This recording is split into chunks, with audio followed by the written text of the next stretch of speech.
The phone screen glowed in the darkness of the tiny apartment, illuminating her tear-stained face as she stared at the message she had just sent. I need $85 for baby formula. I wouldn't ask if it wasn't important. I'm sorry. Her hands shook as she waited for a reply, the baby's cries echoing from the other room. She had exactly $2.17 in her bank account, no food in the refrigerator, and a baby who hadn't stopped crying for hours. What she didn't know was that the number she thought belonged to her brother now belonged to someone else, someone whose net worth had 9 zeros at the end. She had no idea that this desperate text message, sent at 2:13 a.m. on a Tuesday, would change her life forever. Faith looked at her phone again, wondering why her brother hadn't replied. It had been 3 years since they had spoken, 3 years of silence after their big fight about her ex. But surely he wouldn't ignore her when his niece was involved? She had swallowed her pride to reach out, telling herself this was just a test to see if he still cared, if there was any hope of fixing their relationship. She hadn't expected to actually need the money by the time he responded. The baby's cries grew louder, and Faith rushed to the small bassinet in the corner of her one-bedroom apartment. Little Lily was only 3 months old, her face red from crying, tiny hands balled into fists. I know, baby girl. I know you're hungry, Faith whispered, picking her up and rocking her gently. Mommy's trying to figure something out. The apartment was cold despite it being April. The heating had been turned off last month when she couldn't pay the bill. Faith wrapped Lily in another blanket, trying to calm her. The baby's formula had run out that morning, and Faith had been giving her water with a tiny bit of sugar, something her grandmother used to do in emergencies. But that wasn't going to work for much longer. Her phone buzzed, the sound making her heart jump. She grabbed it quickly, hoping it was her brother. Wrong number, the text read. Faith's heart sank. She had memorized her brother's number years ago. Had he changed it to avoid her completely? She typed back quickly, James? It's Faith. Please, I really need help. Lily needs formula. 3 dots appeared, then disappeared, then appeared again. Finally, a response came through. This isn't James. You have the wrong number. Tears welled up in Faith's eyes. She had been so sure this was his number. Now she had no way to reach her brother, and she had just embarrassed herself to a stranger. I'm sorry to bother you, she typed back, her fingers trembling. She put the phone down and leaned against the wall, sliding to the floor with Lily in her arms. The baby had quieted a little, exhausted from crying, but Faith knew she would start again soon. She needed to figure something out. The phone buzzed again. Faith ignored it at first, thinking the stranger was just acknowledging her apology. But when it buzzed a second time, she reached for it. Is your baby really out of formula? The message read. Faith stared at the screen, unsure how to respond. She didn't want charity from a stranger, but Lily's needs came first. Yes, she finally typed back. But that's not your problem. I'll figure it out.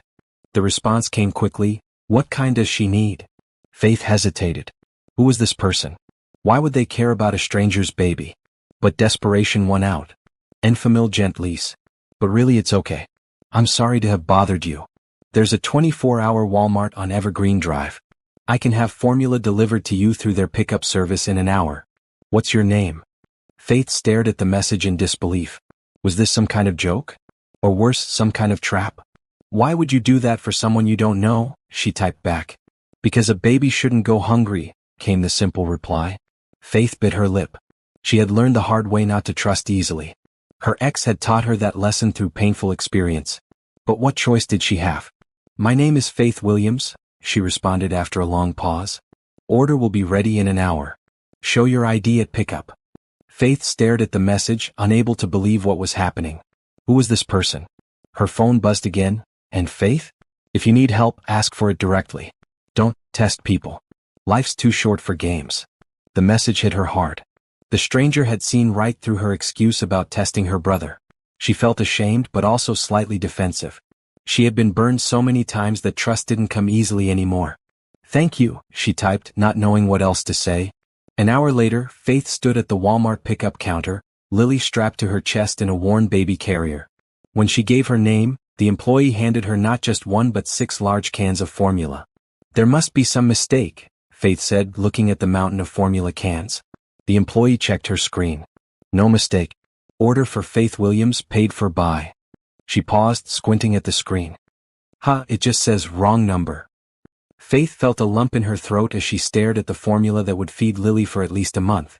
She pulled out her phone and typed a message to the mysterious stranger. Thank you so much. This means more than you know. I wish I could repay you someday. The reply came as she was leaving the store. Take care of your daughter. That's repayment enough. Faith walked home under the streetlights, her heart a little lighter despite the weight of the formula in her bags. She still didn't know who her mysterious benefactor was, but for the first time in months she felt like maybe, just maybe, things might get better. What she didn't know was that in a penthouse 30 miles away, a man was staring at his phone, thinking about a woman named Faith and her baby, wondering why her message had affected him so deeply. And he was already making plans to learn more about her. Thomas Blackwood sat in his penthouse office, staring out at the city lights that sparkled like fallen stars across the landscape. At 42, he had everything money could buy, yet the emptiness inside him seemed to grow with each passing year. His phone sat on the desk, the exchange with the woman named Faith still open on the screen. He hadn't meant to get involved. When the text came through at 2:13 a.m., he had been working, as usual. Sleep didn't come easily these days. He had almost ignored it, assuming it was a wrong number. But something about the desperation in those simple words had caught his attention. I need $85 for baby formula. I wouldn't ask if it wasn't important. I'm sorry. He had almost replied with a simple wrong number, and gone back to work. But then he thought about the baby. A hungry baby. He couldn't just ignore that. Thomas picked up his phone again and scrolled through the brief conversation. There was something about this Faith woman that intrigued him. The pride in her messages even when asking for help. The reluctance to accept charity. He respected that. His assistant, Eleanor, knocked on the door frame. Sir, you have a meeting in 20 minutes with the board. Thomas nodded, still looking at his phone. Eleanor, I need you to find information on a Faith Williams. She lives somewhere in the city, has a baby girl named Lily, about 3 months old. Eleanor raised an eyebrow but knew better than to question him. I'll see what I can find, sir. And Eleanor? Be discreet. I don't want her to know I'm looking into her background. Of course, sir. Eleanor left, closing the door behind her. Thomas put down his phone and turned back to his computer. The board meeting would be about the new hospital wing his company was funding. Normally he would be focused entirely on the project, but today his mind kept drifting to the woman and her baby. Why had her message affected him so deeply? Perhaps it was because it reminded him of his own childhood. His mother had struggled to make ends meet after his father abandoned them. There had been nights when they'd gone hungry. If not for the kindness of strangers and his mother's determination, he might never have made it out of poverty. By the time Eleanor returned with a file later that afternoon, Thomas had convinced himself that his interest was purely humanitarian. He was in a position to help people, and this was just another opportunity to do so. Faith Williams, 27 years old, Eleanor said, placing the file on his desk. Single mother to Lily Williams, 3 months old. Lives in an apartment on the east side. Works as a nursing assistant at Memorial Hospital but has been on unpaid leave since giving birth. Father of the baby is not in the picture. She has a brother, James Williams, but they appear to be estranged. Thomas flipped through the file, looking at the information Eleanor had gathered. Faith's apartment was in one of the poorest areas of the city. Her bank account was nearly empty. She had medical debt from the birth, despite having insurance. And her job wouldn't be waiting for her when her leave ended. The hospital was downsizing. She's going to need more than baby formula, Thomas murmured. Eleanor stood by the desk, her expression neutral. Would you like me to arrange something, sir? Thomas closed the file. Not yet. I need to think about this. After Eleanor left, Thomas leaned back in his chair, considering his options. He could anonymously pay off Faith's medical debt. He could ensure she had a job to return to. He could even arrange for childcare so she could work. But something told him Faith wouldn't accept such help if she knew where it was coming from. His phone buzzed with a new message. It was from Faith. I don't know who you are, but thank you again for the formula. Lily is finally sleeping peacefully. I promise I'm not usually someone who begs strangers for help. Things have just been really hard lately. Thomas looked at the message for a long time before replying. Everyone needs help sometimes, he wrote back. I'm glad your daughter is doing better. He hesitated, then added, my name is Thomas, by the way. He hit send before he could change his mind. Why had he told her his name? He usually valued his privacy above all else. The reply came quickly. Nice to meet you, Thomas. Though I wish it had been under better circumstances. I feel like I should explain myself. I really was trying to text my brother. We haven't spoken in years, but I thought maybe for Lily's sake. Anyway, I was wrong. About a lot of things. Thomas found himself smiling at her honesty. Family relationships can be complicated, he responded. Do you have other people you can reach out to for support? There was a longer pause before her next message. Not really. My mom died when I was in college and my dad left when I was a kid. I have some friends, but everyone's struggling these days. I don't like to burden them. Thomas frowned. Her situation was worse than he'd thought. What about Lily's father? He asked, even though Eleanor's report had already told him the man wasn't involved. The three dots appeared and disappeared several times before Faith's answer came through. He left when I told him I was pregnant. Said he wasn't ready to be a father. Blocked my number. Thomas felt a surge of anger at this unknown man who had abandoned his responsibilities so easily. His loss, he typed. Lily sounds like a wonderful baby. She is, Faith replied, and Thomas could almost feel the pride and love in those two simple words. She's the best thing that's ever happened to me, even on the hardest days. Thomas found himself wanting to know more about this woman who faced such difficulties yet still had such love and optimism. If you don't mind me asking, what happened with your brother? The one you were trying to contact. Another long pause. We had a big fight 3 years ago. He warned me about my ex, Lily's father. Said he was bad news. I didn't listen. When everything fell apart, I was too ashamed to admit James was right. And now I don't even have his correct number. Would you like to find him? Thomas asked. More than anything, Faith responded. But I don't know how. I've tried looking him up online, but he's not on social media. And I can't afford a private investigator. Thomas thought for a moment. He had resources that could locate James Williams within hours. But offering such help might seem suspicious. Let me think about this, he wrote. There might be ways to find him without hiring a professional. You've already done more than enough, Faith replied. I can't ask for anything else. You're not asking. I'm offering, Thomas wrote back. Everyone deserves to have family in their life, especially Lily. There was no immediate response. Thomas wondered if he had overstepped. After all, they were still strangers connected by a wrong number and an act of kindness. Finally, a new message appeared. Why are you being so nice to me? You don't even know me. It was a fair question and one Thomas had been asking himself. Maybe I see something of myself in your situation, he replied honestly. My mother raised me alone, and there were times when a little kindness from a stranger made all the difference. You turned out okay, I'm guessing, Faith responded. Thomas looked around his penthouse office, at the trappings of wealth that surrounded him. I've been fortunate, he wrote, the understatement almost making him smile. But I never forget where I came from. Well, thank you for remembering, Faith wrote. I should go, Lily's starting to wake up. But, can I text you again sometime? It's nice having someone to talk to. Thomas felt an unexpected warmth in his chest. Anytime, he replied. I mean that. He put his phone down and turned to the window again. The city looked different somehow, as if he was seeing it through new eyes. For years, he had poured himself into building his company, increasing his wealth, funding charitable projects. But it had been a long time since he had connected with someone on a personal level. A text message sent to a wrong number had somehow broken through the walls he had built around himself. And for the first time in years, Thomas Blackwood was curious about where this unexpected connection might lead. The morning light filtered through the thin curtains of Faith's apartment, casting a soft glow over Lily's sleeping face.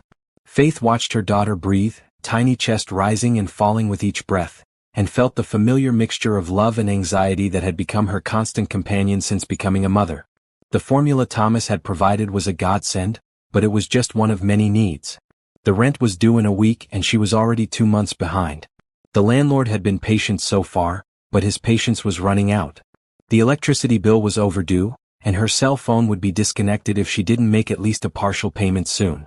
Faith gently stroked Lily's cheek, then carefully got out of bed, trying not to wake her. These quiet morning moments were precious, a chance to figure out a plan before the day's challenges began.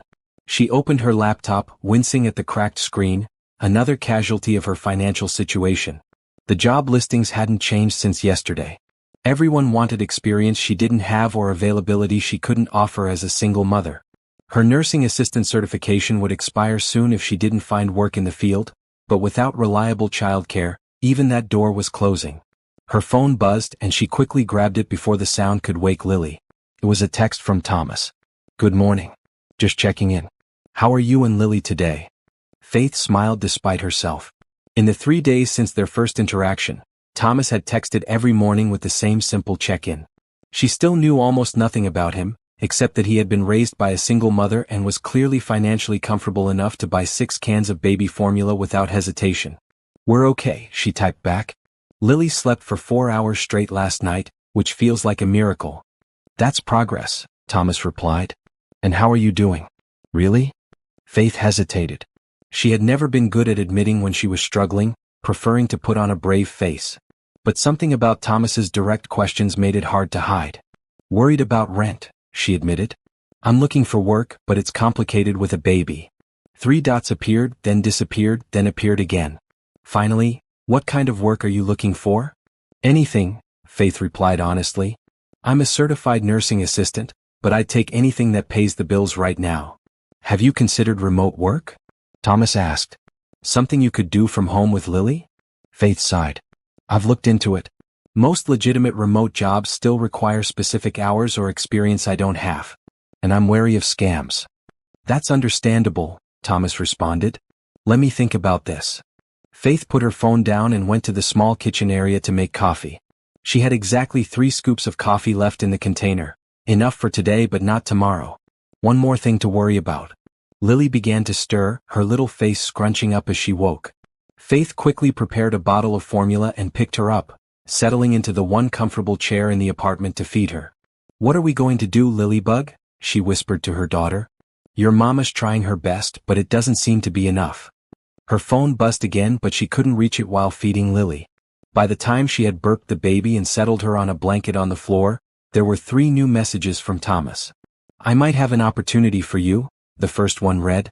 "A friend of mine runs a medical transcription company. They're looking for people who understand medical terminology. With your background as a CNA, you might be a good fit." The third message made Faith's heart beat faster. "It's legitimate, remote, and you can set your own hours. Would you be interested in learning more?" Faith stared at the phone, trying to process what she was reading. It sounded too good to be true, which usually meant it was. But Thomas had already proven himself trustworthy once. "I'd definitely be interested," she replied. "But I have to ask, why are you doing this? You don't even know me." The reply came quickly. "Sometimes people come into our lives for a reason. Maybe you texted the wrong number, but perhaps it was the right person at the right time." Faith smiled at the unexpected philosophical turn. "That's a nice thought. So, how do I apply for this job?" "I'll have my friend contact you directly. Is it okay if I give her your number?" Faith hesitated only briefly before responding, "Yes, that's fine." She put down her phone and looked at Lily, who was kicking her legs and making happy baby noises on her blanket. "Did you hear that, Lily? Mama might have a job opportunity. A real one from home." As if in response, Lily gave a toothless smile that melted Faith's heart. These moments made all the struggle worthwhile. Her phone rang with an unknown number. Faith quickly answered it. "Hello, is this Faith Williams?" a professional-sounding woman asked. "Yes, speaking. My name is Mariah Johnson. I'm the founder of MedScript Transcription Services. Thomas Blackwood mentioned you might be interested in a position with us." Faith's mind raced. Thomas Blackwood? As in Blackwood Industries?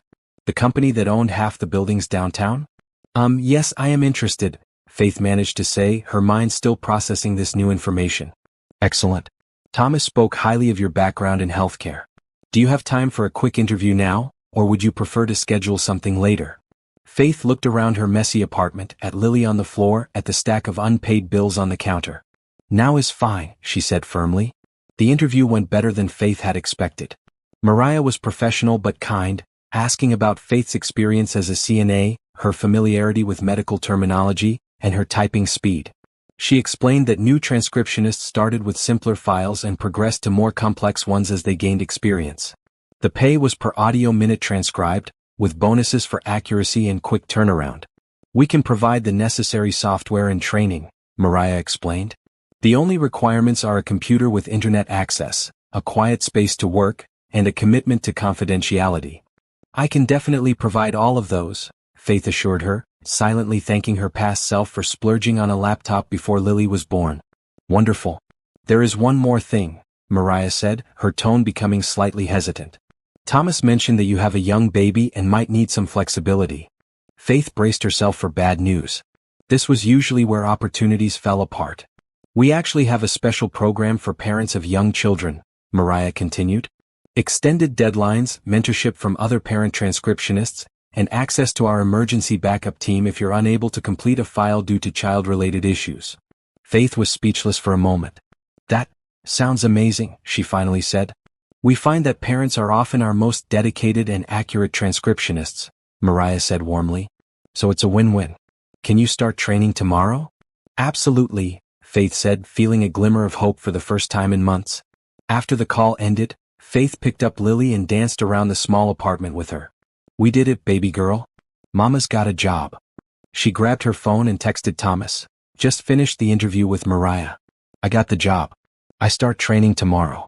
Thank you so much, Thomas. She hesitated, then added, Thomas Blackwood of Blackwood Industries? You might have mentioned that little detail. His reply came a few minutes later. Would it have changed anything if I had? Faith thought about it. Would she have been more hesitant to accept help if she had known who he was from the beginning? Probably. His wealth would have intimidated her, made her even more reluctant to accept assistance. Probably, she admitted.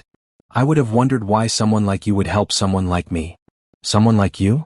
Thomas replied. You mean a dedicated mother doing everything she can for her child? Anyone would want to help someone like that. Faith felt tears prick her eyes. It had been a long time since anyone had seen her that way, as strong rather than desperate, as determined rather than pitiful. Well, thank you for seeing me that way, she wrote. And thank you for the job connection. It seems perfect. I'm glad, Thomas replied.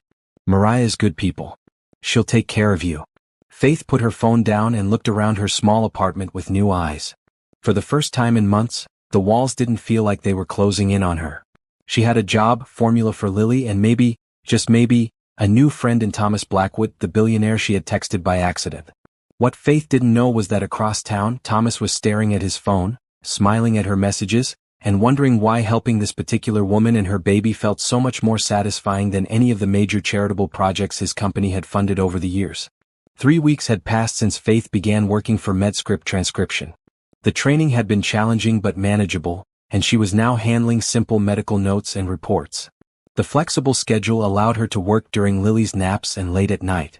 It wasn't making her rich, but the regular deposits into her bank account had allowed her to catch up on her rent and keep the lights on. Thomas had continued to text her almost daily, simple check-ins that gradually evolved into real conversations. She learned that he was 42, had never been married, and worked in business. An understatement that made her laugh when she called him on it. He asked about Lily's development and listened when Faith shared her worries about being a good mother. Despite their vastly different circumstances, talking to him felt easy, natural. But one subject remained unresolved: her brother James. Thomas had mentioned several times that he might be able to help find him, but Faith had been hesitant to accept more help. Today, though, as Lily turned 4 months old, Faith found herself thinking about family and what it meant. She picked up her phone. Remember when you offered to help me find my brother? She texted Thomas. Is that offer still open? His response came quickly, of course. Tell me what you know about him and I'll see what I can do. Faith settled onto her couch with Lily on her lap and began typing. His full name is James Robert Williams. He's 2 years older than me, so 29 now. Last time I knew, he was working as an electrician in the city. He has a birthmark shaped like Australia on his left shoulder. That's a random detail, but it's distinctive. Our last fight was about 3 years ago, when I was dating Marcus, Lily's father. James said Marcus was trouble, and I told him to stay out of my business. She paused, the memory still painful. The last words I said to him were that I didn't need his approval or his protection. I said some other things too, terrible things I didn't mean. He walked away and we haven't spoken since. I tried calling a few times after Marcus left, but his number had changed. That's why I thought I had his new number when I texted you. Thomas's reply was gentle. Family wounds run deep, but they can heal with time and effort. Let me see what I can find. Faith put her phone down and looked at Lily, who was watching her with curious eyes. That's your Uncle James I'm trying to find, she told her daughter softly. He doesn't know about you yet, but I think he'd love you a lot. Her phone buzzed again. I have some resources that might help, Thomas had written. But I need to ask, have you tried social media? Many people who aren't on the major platforms still have LinkedIn for professional connections. Faith smiled ruefully. I checked LinkedIn. There are about 50 James Williamses in the city. None of them look like my brother in their profile pictures, but many don't have photos at all. What about mutual friends? Thomas suggested. I've tried reaching out to a few, but most of them lost touch with him too. James was always kind of a loner. There was a longer pause before Thomas's next message. Would you be comfortable if I hired someone to look for him? I know people who can do this discreetly and ethically. Faith bit her lip. It felt like a big step, accepting this level of help from Thomas. But finding James was important, not just for her but for Lily too. Yes, she finally replied. If you're sure it's not too much trouble. No trouble at all, came the quick response. I'll keep you updated. Faith put her phone down, feeling a mix of hope and anxiety. What if James didn't want to be found? What if he was still angry with her? What if he had moved away, started a new life, and had no interest in reconnecting with his sister or meeting his niece? She pushed those thoughts aside and focused on Lily, who was starting to fuss. It was time for her afternoon bottle, and Faith had transcription work to complete before bedtime. Her life had developed a routine, not an easy one but one that was sustainable. And having Thomas's support, even from a distance, made her feel less alone. 2 days later, Faith was feeding Lily breakfast when her phone chimed with a text from Thomas. Good news. My contact found information on your brother. Faith nearly dropped the baby spoon. What did they find? She typed back quickly.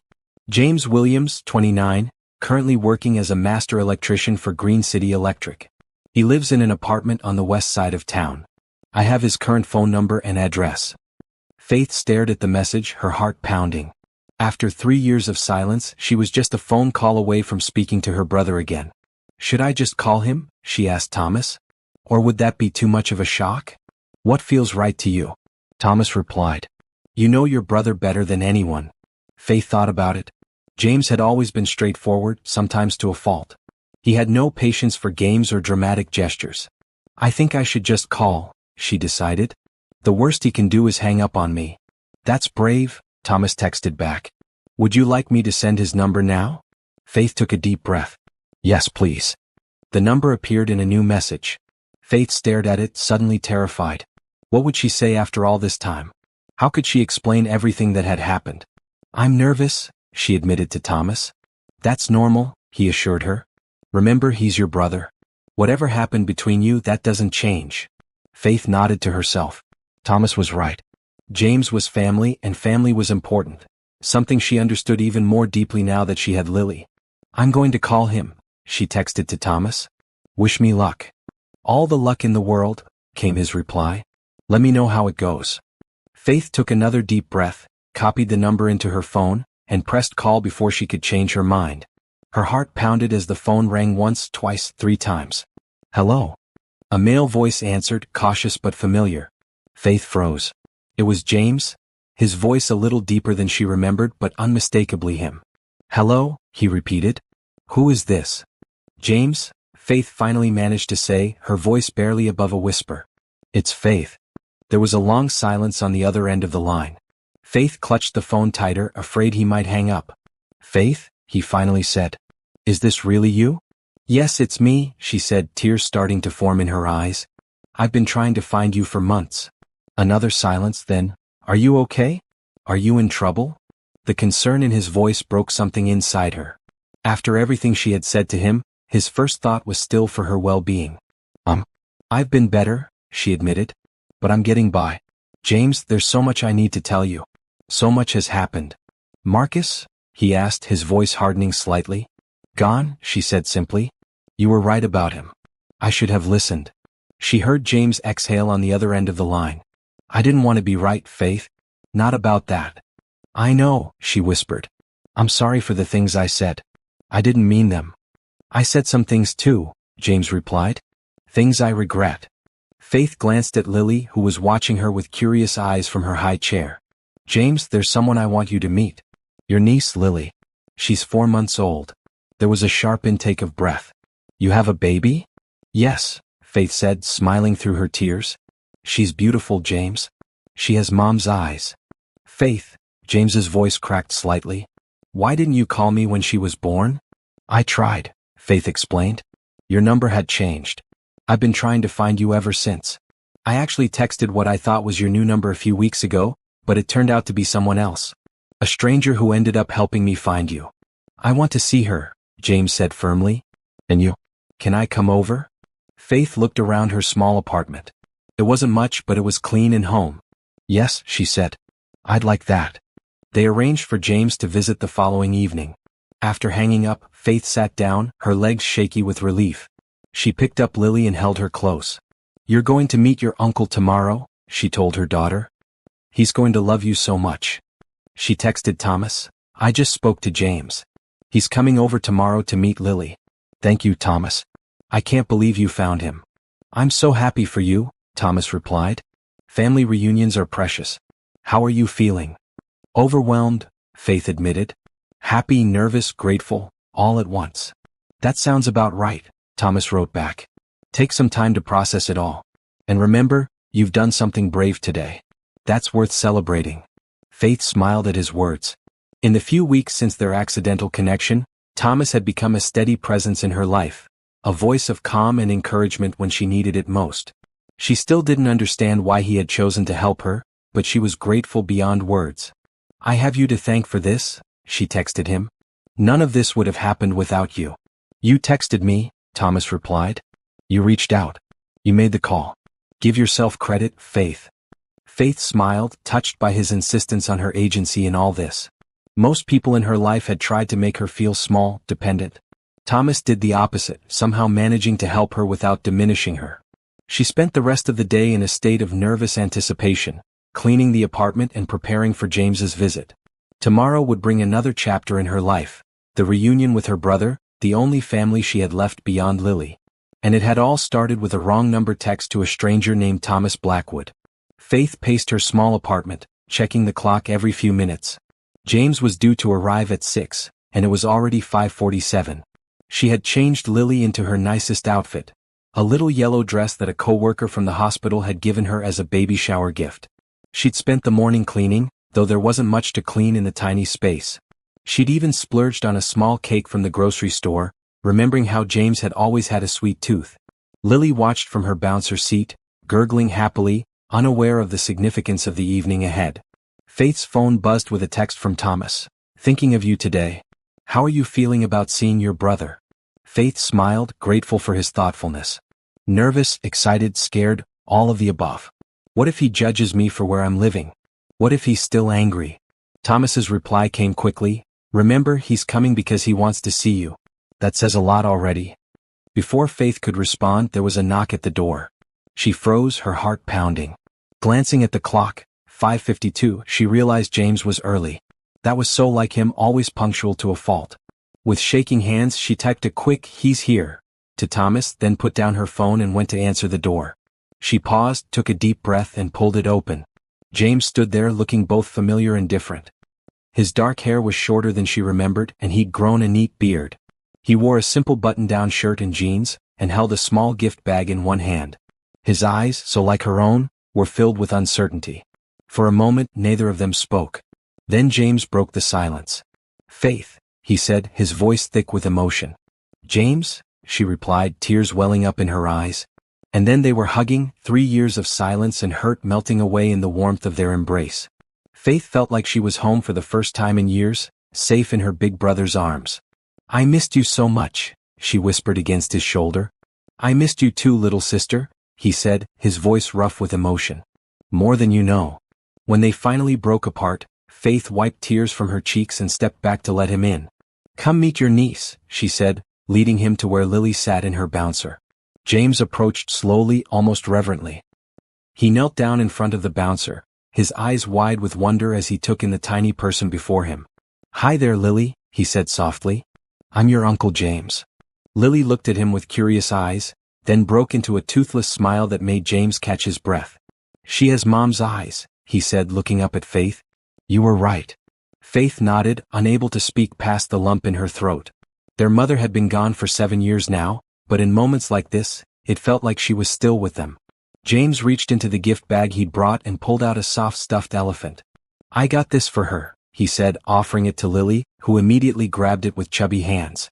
"It's perfect," Faith said, finally finding her voice. "Thank you." They moved to the small living area. Faith made coffee while James held Lily, getting acquainted with his niece. There was an easiness between them that Faith hadn't expected, as if the bond that had been strained but never broken was quickly regaining its strength. "So," James said after a while as Lily played with her new elephant on his lap. Tell me everything. How are you really doing? Faith sat across from him and took a deep breath. It's been hard, she admitted. Really hard. When Marcus left, I was already 3 months pregnant. I had no savings, and then the hospital downsized and I lost my job right after my maternity leave. For a while, I wasn't sure how we were going to make it. James's face darkened. That bastard, he muttered. If I ever see him. He's not worth it, Faith interrupted.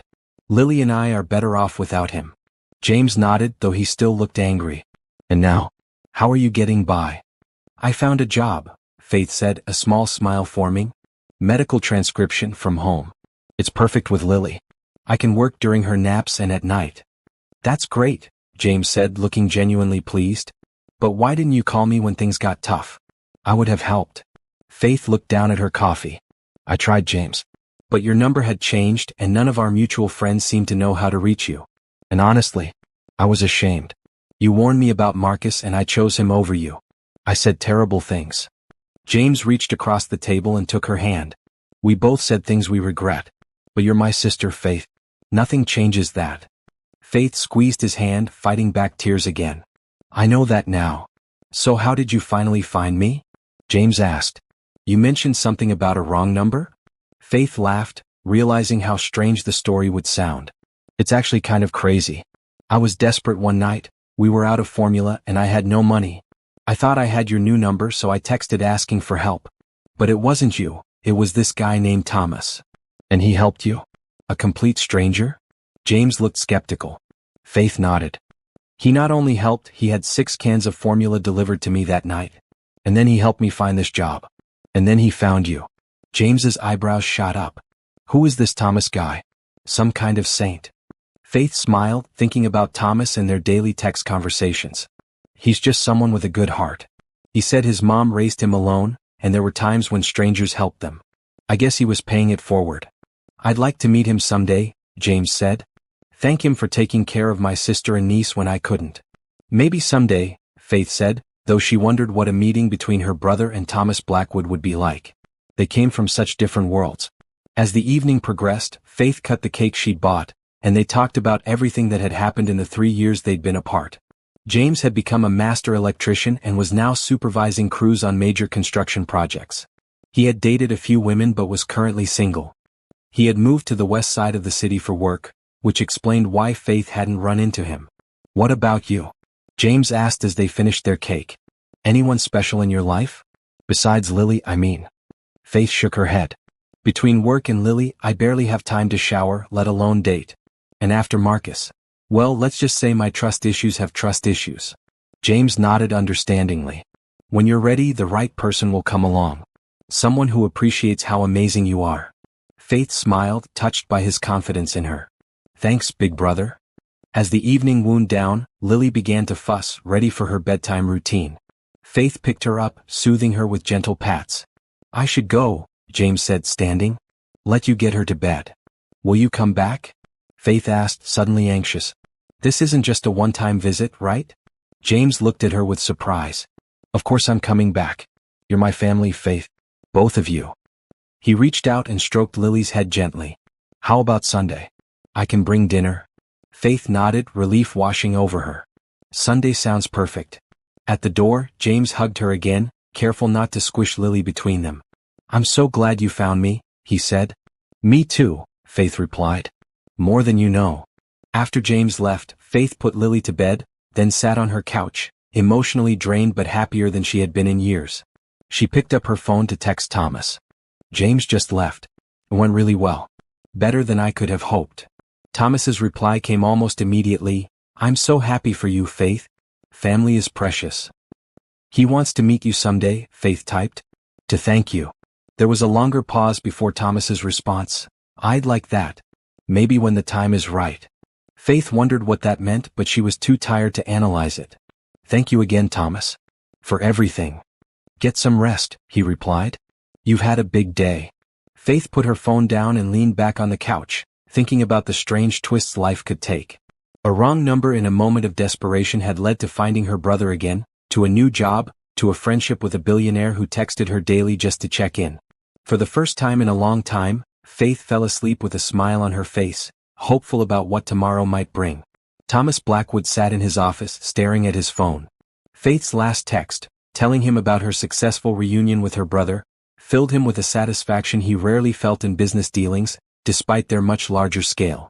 Eleanor knocked on his door, entering with a stack of contracts that needed his signature. "You're smiling," she observed, setting the papers on his desk. "Good news?" Thomas put his phone down. "Just a personal matter working out well." Eleanor raised an eyebrow but didn't comment further. In the 15 years she had worked for him, Thomas had rarely mentioned anything personal. "The board is asking about your decision on the East Side Development project," she said, changing the subject. "They'd like an answer by Friday." Thomas nodded, his mind turning to business. The East Side development was a major investment, luxury condos and high-end retail that would transform one of the city's poorer neighborhoods.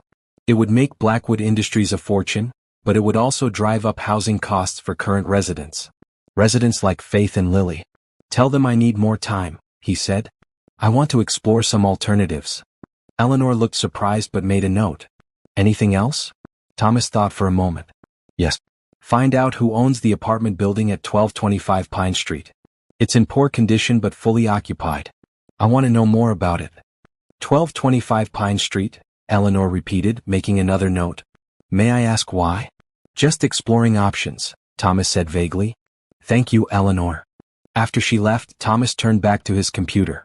He had been thinking about Faith's situation, and others like hers, more and more lately. The East Side development would bring jobs and tax revenue, but at what cost to the existing community? His phone buzzed with a new text from Faith. "James is coming over for dinner on Sunday. He's bringing food. It feels like things are finally looking up." Thomas smiled, typing back, "That's wonderful news. I'm happy things are working out for you and Lily." He hesitated, then added, "Would it be all right if I called you sometime? Sometimes texting feels limited." There was a long pause before Faith's reply came through. "I'd like that." "When?" Thomas looked at his schedule. "Board meetings all day tomorrow, site visits the day after." "How about tonight? After Lily's asleep?" "She usually goes down around 8, Faith responded. 8:30 would work." 8:30 it is, Thomas confirmed, feeling an unexpected flutter of nerves.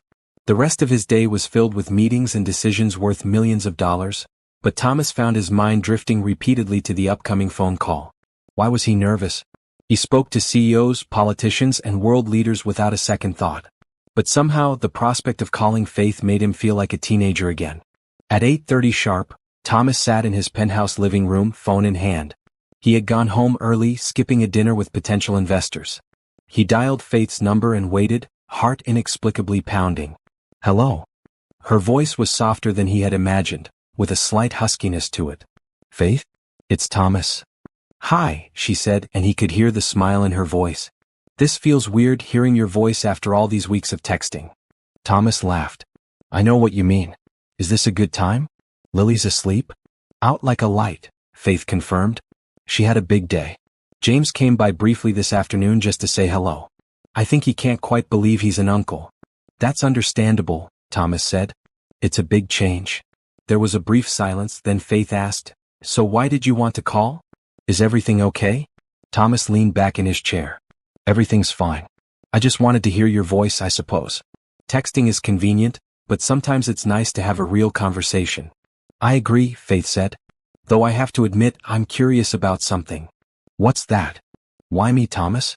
Of all the wrong numbers you must get, why did you help me? And why are you still helping me?" Thomas had asked himself the same question many times over the past few weeks. "Your text came at a particular moment," he said slowly. "I just spent the day in meetings where we discussed millions of dollars as if they were nothing. And then there you were, needing $85 for something as basic as feeding your baby. The contrast was stark. But that doesn't explain why you kept texting, why you helped me find James, why you're calling me now," Faith pressed. Thomas considered his answer carefully. I think I needed to be reminded that behind every statistic, every demographic study, every market segment we discuss in those boardrooms, there are real people with real lives. You and Lily became real to me in a way that those abstractions never could." Faith was quiet for a moment. "So we're like your charity project? Your way of feeling connected to the common people?" There was a slight edge to her voice that made Thomas wince. "No, that's not it at all," he said quickly. If anything, you've done more for me than I've done for you. What do you mean? Thomas sighed, trying to articulate feelings he hadn't fully processed himself. When I first helped you, it was a simple act of kindness. But then we started talking and I realized how much I enjoyed our conversations. How much I looked forward to your texts. How thinking about you and Lily brought a different kind of meaning to my days. Thomas, Faith said, her voice gentler now. I don't know what to say to that. You don't have to say anything, Thomas assured her. I just wanted you to know that this friendship, if that's what it is, means something to me. It's not charity or a project or anything like that. It's friendship, Faith confirmed. At least that's what it feels like to me. Thomas smiled, relieved. Good. That's good. They talked for over an hour, their conversation flowing easily from topic to topic. Faith told him more about her reunion with James, about Lily's newest accomplishments, rolling over from back to tummy, about her progress with the transcription work.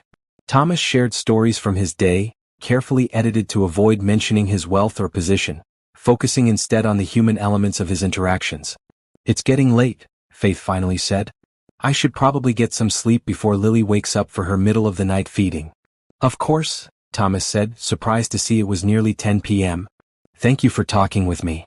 Thank you for calling, Faith replied. It was nice to hear your voice. Can we do this again? Thomas asked. I'd like that, Faith said softly. After they hung up, Thomas sat in the darkness of his penthouse for a long time, thinking about Faith's voice, her laugh, the way she talked about Lily with such love in her tone. He had dated beautiful, accomplished women over the years, socialites, models, executives, but none of them had affected him the way Faith did, a woman he had never even met in person. The next morning, Eleanor brought him the information he had requested about Faith's apartment building. It was owned by a company called Pine Street Holdings, which in turn was owned by a larger corporation called Urban Living Solutions.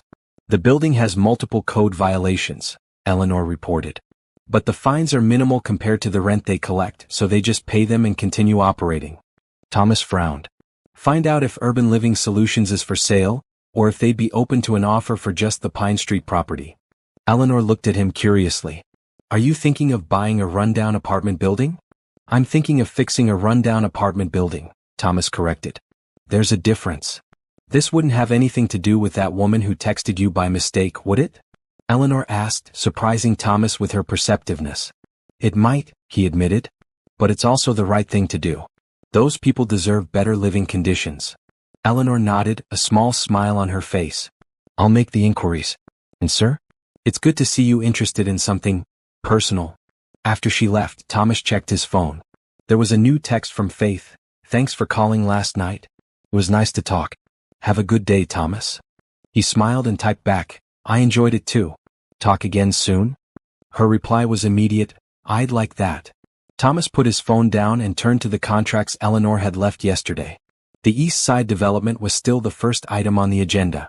Thomas stared at the plans, seeing them with new eyes.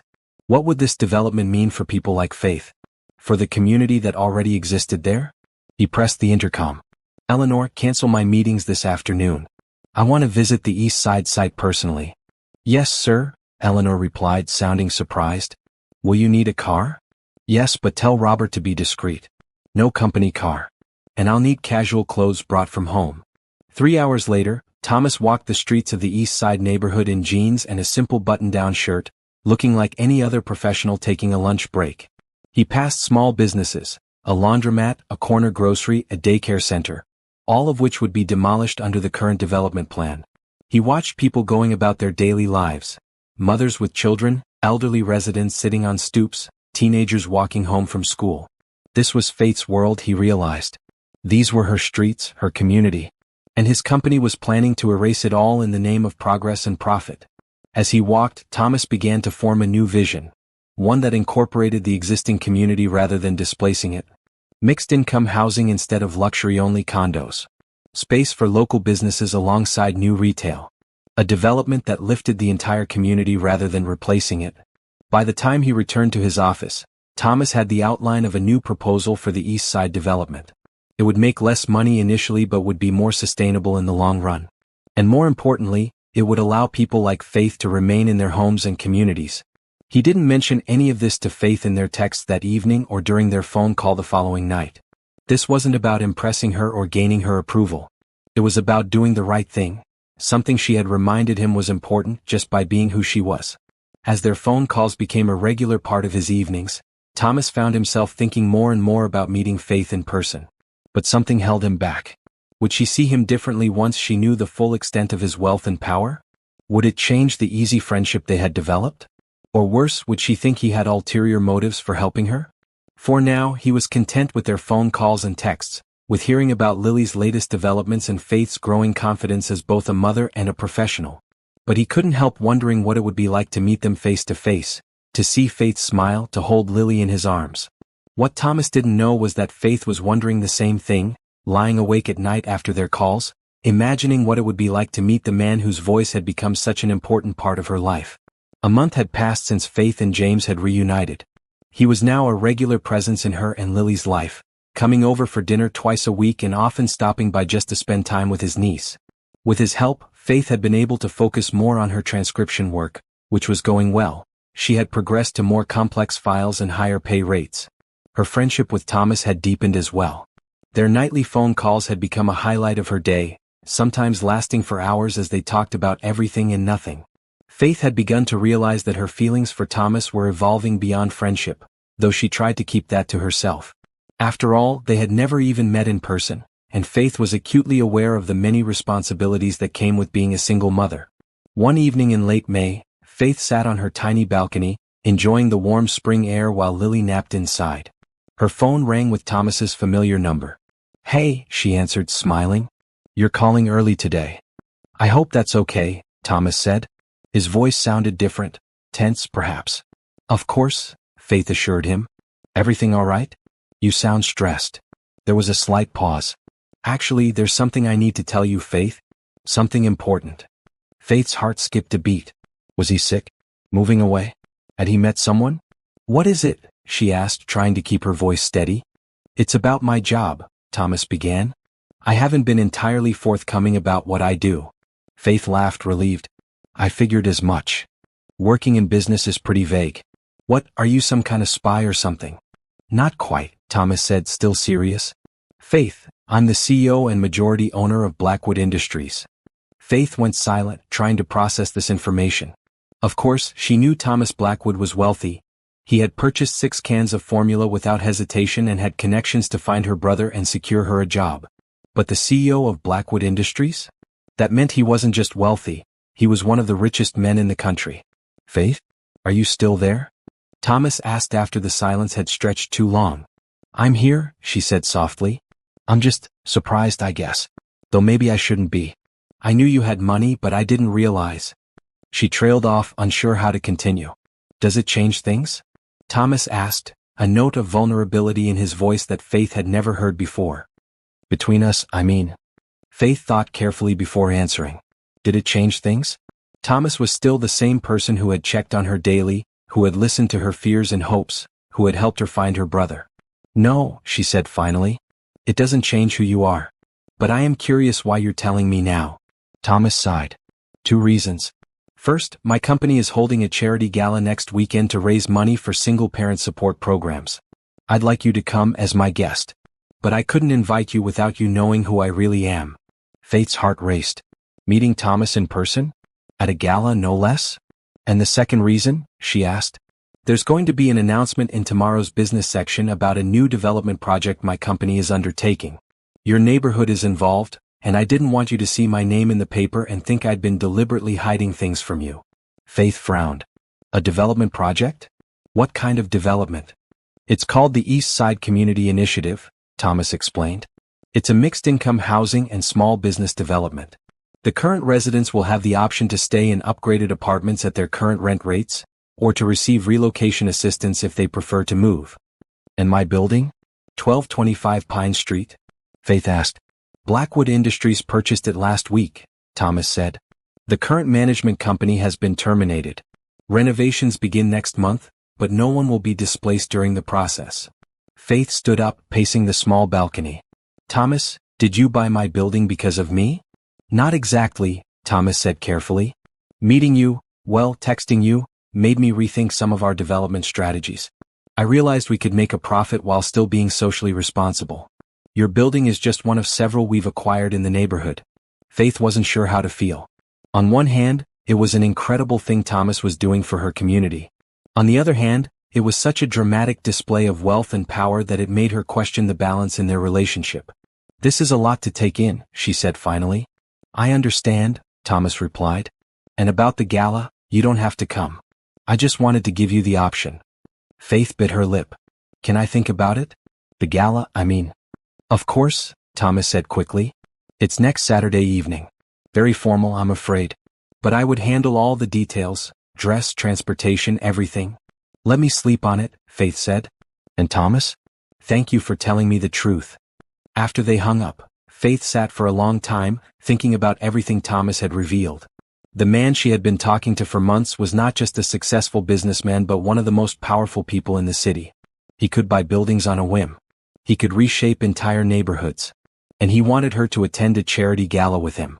Faith went inside to check on Lily, who was still sleeping peacefully. Looking at her daughter, Faith thought about what this could mean for their future. Thomas had already changed their lives in so many ways. The formula delivery, the job connection, finding James. But going to this gala would be crossing a line, moving their relationship from the safe space of phone calls and texts into the real world. Was she ready for that? And more importantly, what would it mean for Lily? Faith called James, needing her brother's perspective. He's who? James exclaimed when Faith explained. Thomas Blackwood? The Thomas Blackwood. Apparently, Faith said. And he wants me to go to some fancy charity gala with him next weekend. Are you going to go? James asked. Faith sighed. I don't know. What do you think? James was quiet for a moment. I think you should go, he said finally. But be careful. Men like that, they live in a different world, Faith. I know, she said softly. That's what scares me. Want me to watch Lily that night? James offered. She can have her first sleepover at Uncle James's place.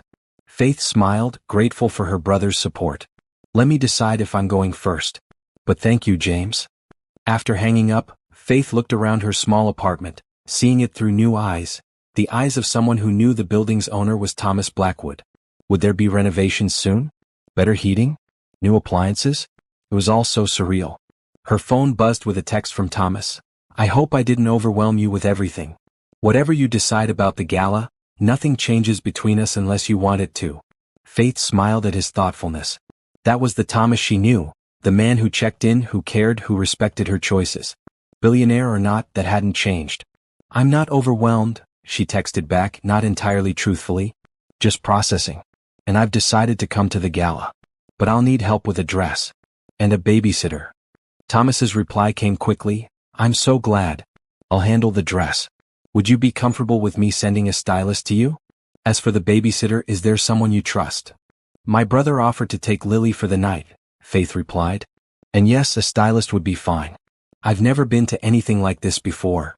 You'll be wonderful, Thomas assured her. And Faith? Thank you for giving me a chance to meet you in person. I've been wanting to for a long time. Faith felt butterflies in her stomach as she read his words. I've wanted to meet you too, she admitted. Though I'm a little nervous. Me too, came his surprising reply. More than a little, actually. The knowledge that Thomas Blackwood, Billionaire CEO, was nervous about meeting her made Faith smile. Maybe they weren't so different after all. The next day, the business section of the city newspaper featured a front-page story about the East Side Community Initiative. There was a photo of Thomas, the first time Faith had seen what he looked like, standing in front of a model of the development. He was taller than she had imagined, with dark hair graying at the temples and kind eyes that crinkled at the corners when he smiled. He looked both powerful and approachable in his perfectly tailored suit. As promised, a stylist arrived at Faith's apartment 2 days later, a friendly woman named Claudia who brought a selection of gowns for Faith to try on. They settled on a deep blue dress that made Faith's eyes stand out and complemented her figure without being too revealing. Mr. Blackwood has excellent taste, Claudia commented as Faith twirled in front of the mirror. This color is perfect for you. Faith blushed, wondering how Thomas had known to choose this particular shade of blue. Had she mentioned once that it was her favorite color? She couldn't remember, but it wouldn't surprise her if he had remembered such a detail. The night of the gala arrived faster than Faith had expected. James came to pick up Lily, bringing a new stuffed animal for his niece and giving Faith a supportive hug. You look beautiful, he told her. This Blackwood guy won't know what hit him. Faith smiled nervously. Thanks for taking Lily. Call me if anything. Nothing will happen, James assured her. We'll be fine. You focus on enjoying yourself for once. After they left, Faith finished getting ready, following Claudia's instructions for her hair and makeup. At exactly 7 p.m., her phone buzzed with a text from Thomas. The car is downstairs whenever you're ready. No rush. Faith took one last look in the mirror, barely recognizing the elegant woman who stared back at her. With a deep breath, she gathered her small clutch purse, the wrap that had come with the dress, and headed downstairs. A sleek black car waited at the curb, a chauffeur holding the door open for her. Good evening, Ms. Williams, he said politely. I'm Robert. Mr. Blackwood is waiting for you at the venue. The drive to the hotel where the gala was being held took about 20 minutes. Faith spent it trying to calm her nerves, reminding herself that she already knew Thomas, even if they had never met in person. This was just putting a face to the voice she had come to care for so deeply. When they arrived, Robert escorted her into the hotel and through the lobby to a private elevator. Mr. Blackwood is waiting upstairs, he explained. He thought you might prefer to meet without the crowd around. Faith nodded gratefully, smoothing her dress as the elevator ascended. When the doors opened, she stepped out into a small, elegantly appointed room with windows overlooking the city. And there, standing by the window, was Thomas Blackwood. He turned as she entered and Faith's breath caught. The man from the newspaper photo was even more handsome in person. His dark suit custom fitted to his tall frame, his eyes warm as they met hers. Faith, he said, his familiar voice washing over her. You look beautiful. Faith smiled, her nerves suddenly melting away. This wasn't a stranger. This was Thomas, the man who had become such an important part of her life over the past months. It's good to finally meet you in person, she said, stepping forward to greet him. Thomas took her hand in both of his touch gentle but secure. I've been looking forward to this for so long, he admitted. Though I have to confess, I'm a bit nervous. Faith laughed. You? The billionaire CEO? Nervous about meeting me? Thomas smiled, the corners of his eyes crinkling just as they had in the photo. The billionaire CEO part isn't who I am when I'm talking to you, he said softly. With you I'm just Thomas. And yes, Thomas is very nervous about meeting the woman who has become so important to him. Faith felt a blush rising to her cheeks. She's nervous too, she admitted, but also very happy to be here. Their eyes held for a long moment and Faith felt something shift between them. A recognition that whatever was happening here was more than friendship, more than gratitude, more than coincidence. Shall we join the party? Thomas finally asked, offering his arm. Faith took it, feeling the solid strength of him beneath her hand. Lead the way, she said. As they walked toward the elevator that would take them down to the gala, Faith wondered what the evening would bring. She was still Faith Williams, single mother and medical transcriptionist. He was still Thomas Blackwood, billionaire CEO. But somehow, none of those labels seemed to matter as much as the connection they had built, message by message, call by call, over the past months. And as they descended to join the crowd below, Faith felt, for the first time in years, that she was exactly where she was meant to be. The ballroom of the Grand Imperial Hotel was transformed into a glittering wonderland for the Blackwood Foundation's annual charity gala. Crystal chandeliers cast a warm glow over the space, while elegant floral arrangements adorned every table. A small orchestra played soft music in the corner, providing a pleasant backdrop to the buzz of conversation from the hundreds of guests in formal attire. Faith held tightly to Thomas's arm as they paused at the top of the grand staircase that led down to the ballroom. Every eye seemed to turn toward them, or more specifically toward Thomas. Ready? He asked quietly, placing his hand over hers on his arm. Just remember, you belong here as much as anyone. Faith took a deep breath and nodded. Ready. They descended the staircase together, Faith focusing on not tripping in her unfamiliar heels. As they reached the bottom, a tall woman in a sleek black dress approached them, her smile professional but warm. Thomas, there you are, she said. The senator was asking for you. Eleanor, Thomas said, I'd like you to meet Faith Williams. Faith, this is Eleanor Martinez, my chief of staff and the person who really runs Blackwood Industries. Eleanor's smile turned genuine as she offered her hand to Faith. It's a pleasure to finally meet you, Faith. I've heard a lot about you. Faith shook her hand, surprised. You have. Eleanor glanced at Thomas with an amused expression. More than a lot, actually. Thomas cleared his throat. Eleanor, could you please tell the senator I'll speak with him later? I'd like to introduce Faith to some people first. Of course, Eleanor said. Enjoy your evening, Faith. I hope we'll have a chance to talk more. As Eleanor moved away, Faith turned to Thomas with raised eyebrows. "You've talked about me at work?" Thomas had the grace to look slightly embarrassed. "Eleanor knows everything about my life. It's part of her job. And yes, I may have mentioned you once or twice. Or more than that, according to her," Faith teased. Thomas smiled, relaxing a little. "Let's just say you've been on my mind a lot these past few months." Before Faith could respond, they were approached by an older couple, and Thomas switched smoothly into host mode. "Judge and Mrs. Watkins, how lovely to see you. May I introduce Faith Williams?" The next hour passed in a blur of introductions. Faith met city council members, hospital administrators, university deans, and business leaders. Thomas kept her at his side the entire time, his hand resting lightly at the small of her back as he guided her through the crowd. He introduced her simply as Faith Williams, offering no explanation for her presence, which both relieved and puzzled her. A waiter offered them champagne and Faith accepted gratefully, taking a sip to calm her nerves. "You're doing wonderfully," Thomas murmured as they had a moment to themselves. "How are you feeling?" "A bit overwhelmed," Faith admitted. "Everyone keeps looking at me like they're trying to figure out who I am and why I'm here." "They're looking at you because you're beautiful," Thomas said simply. "And because they're not used to seeing me with a date at these functions. I usually attend alone." Faith felt her cheeks warm at being called his date, though she supposed that's what she was. "Why me?" she asked suddenly. "You could have anyone here. Why did you invite me?" Thomas looked at her seriously. "Because you're the only person I wanted to be with tonight. The only person I've wanted to be with for quite some time now." The intensity in his eyes made Faith's heart skip a beat. Before she could respond, the orchestra finished their piece, and a man approached the microphone on the small stage. "Ladies and gentlemen, if you would please take your seats, dinner is about to be served." Thomas led Faith to the head table, pulling out her chair with old-fashioned courtesy. As they sat, Faith noticed several curious glances directed their way from the other guests at the table, clearly important people based on their confident demeanor and expensive clothing. The first course was served, a delicate salad with ingredients Faith couldn't identify, and conversation flowed around the table. Thomas made sure to include Faith, explaining inside references and introducing topics she could comment on. His thoughtfulness touched her, as did the way he listened intently whenever she spoke, as if her opinions on city education initiatives or healthcare access were as valuable as those of the university president seated across from them. Between the main course and dessert, Thomas excused himself briefly to speak with the senator that Eleanor had mentioned earlier. The woman seated next to Faith, the wife of a hospital board member, leaned over immediately. "So, how did you and Thomas meet?" she asked, her tone friendly but her eyes sharp with curiosity. Faith smiled, deciding on the truth, or at least part of it. "Through a wrong number, actually. I sent a text meant for someone else and Thomas replied. We started talking and connected." The woman looked surprised, then charmed by the unusual story. "How serendipitous. And what do you do, dear?"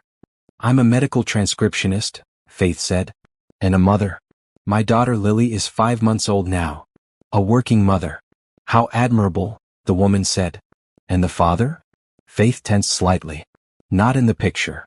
The woman's expression shifted subtly, and Faith could practically see the calculations happening behind her eyes.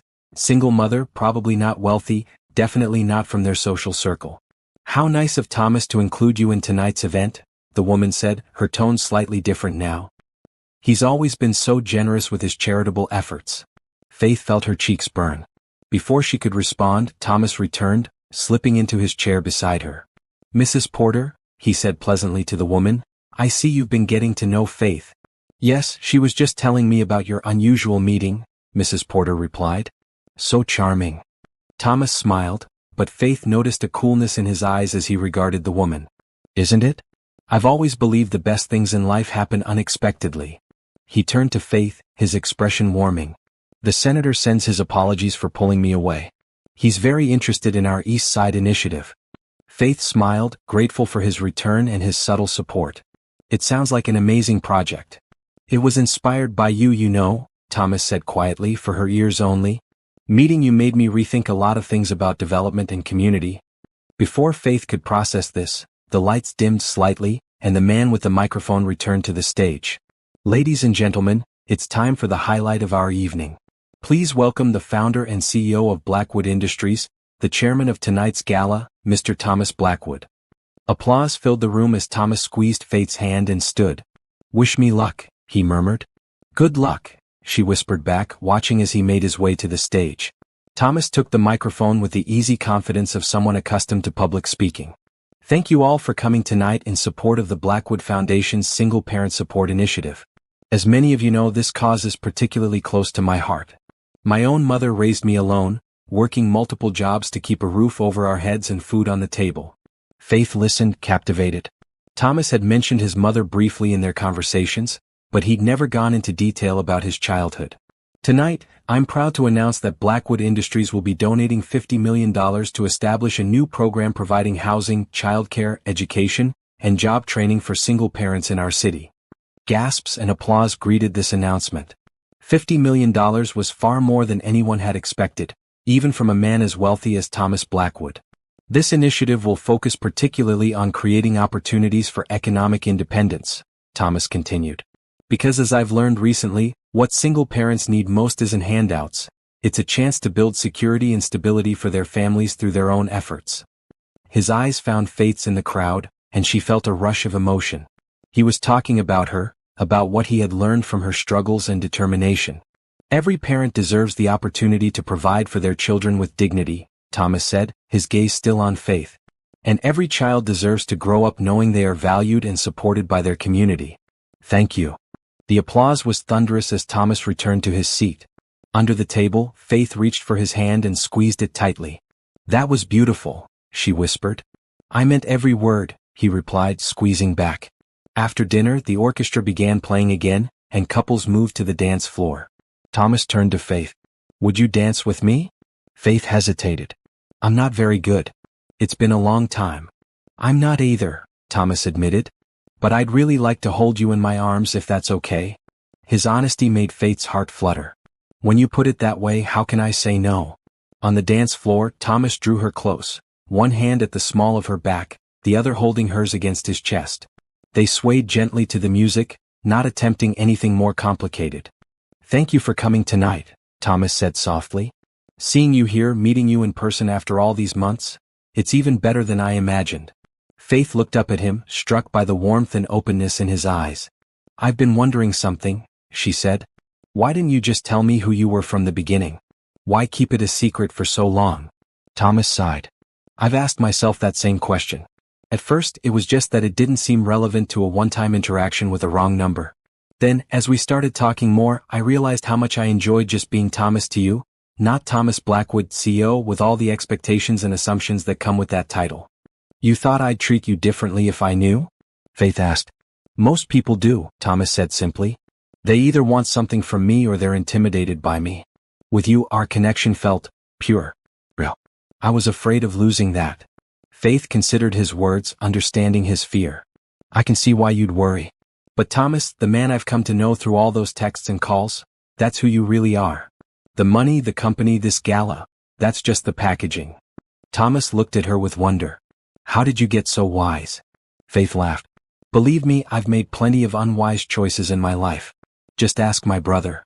Speaking of James, Thomas said, how is he doing with Lily tonight? He's texted twice with photos, Faith said, smiling. They're doing great. He's completely smitten with her. I can understand that, Thomas said.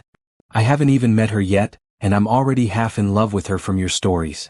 The phrase half in love hung in the air between them, both acknowledging and not acknowledging its implications. They continued dancing, falling into comfortable silence. Faith rested her head against Thomas's shoulder, breathing in his subtle cologne and feeling the solid strength of him. For these few minutes, she allowed herself to forget the differences between them, the wealth gap, their different worlds, the complications that would inevitably arise. For now, they were just a man and a woman dancing. As the song ended, Thomas looked down at her, his expression serious. Faith, there's something I need to tell you.